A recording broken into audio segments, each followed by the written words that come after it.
Illegitimi non carborundum. 30 years ago, I had a hit song.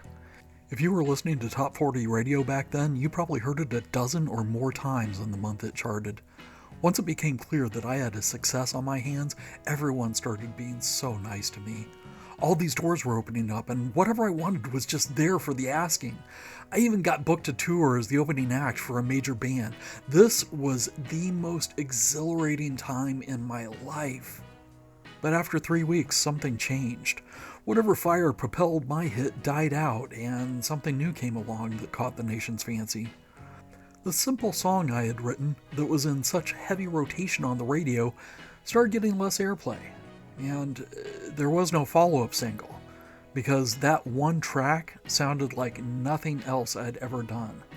The sales of my album dropped off a cliff seemingly overnight. All the phone calls and offers I'd been deluged with slowed to a trickle and then stopped. I got dropped from the tour when the headlining group made a deal with a new rising star. All the money I thought I was going to get never materialized. It just vanished through some accounting tricks at the record company. And that was it. My 15 minutes of fame were over. I came close. Closer than most to making it. Really making it.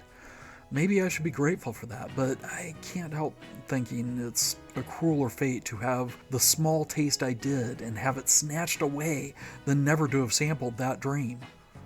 I fully comprehend what I lost and will never regain.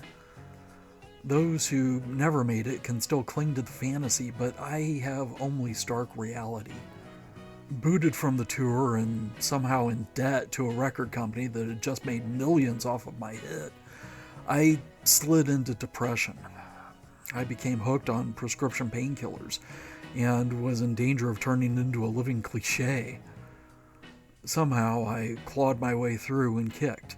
I never OD'd or went to rehab, so I was spared some indignities.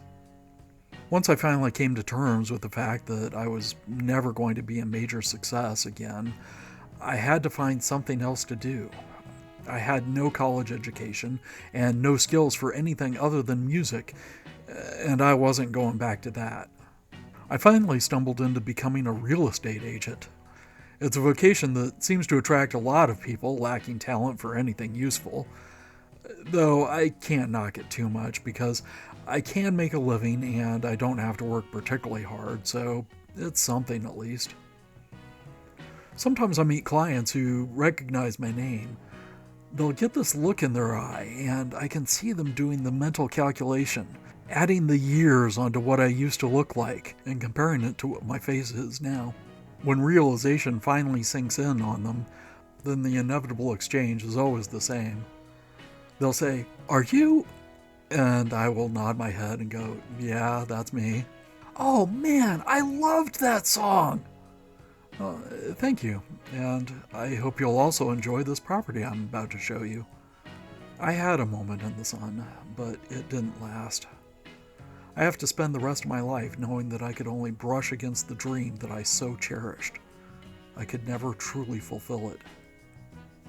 Furthermore, Carthago delenda est.